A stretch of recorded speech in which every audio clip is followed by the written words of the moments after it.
তারা যদি CC footage যদি তারা ডিলিট না করে তাহলে এটি সঠিক তথ্যটা ফায়ার সার্ভিসের কর্মীদের উপর যে হাত তুলছে এটা প্রমাণ পাওয়া যাবে, কিন্তু তারা সিসি ফুটেজ রাখবে কিনা এটি এখন আমাদের কন্ডিশন। একজন ফায়ার সার্ভিস পিছনে গেছে, ওনাকে ধরে নিয়ে ওখানে 25 থেকে 30 জন লোক উদম মারছে, মানে খুব মারছে। যখন পুলিশ যখন গেছে যে কি করছো তোমরা, এরা তোমাদের জন্য আসছে, তোমাদেরকে বাঁচাতে আসছে, তোমরা তখন পুলিশ যাওয়ার পরে পুলিশকে মারছে।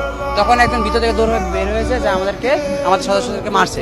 তখন আমরা কয়েকজন পাবলিক যায় তাদেরকে জিজ্ঞাসাবাদ করার সাথে একজনের কলার ধরে টান দিয়ে সে কি বিতরণের চেষ্টা করছে, এটা এখান থেকে বিতরণের চেষ্টা করছে।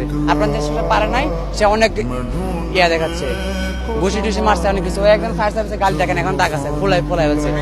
আমরা আমি বলতে চাই ফায়ার সার্ভিস তো আমাদের জন্য কাজ করে, দেশের জন্য কাজ করে। এখানে তো এদের নিজস্ব কোনো স্বার্থ নাই, তো এর নিজস্ব কোনো স্বার্থ নেই। এই বিষয়টা চিন্তা ভাবনা না করে ওরা কেমনে গায়ে হাত দিল।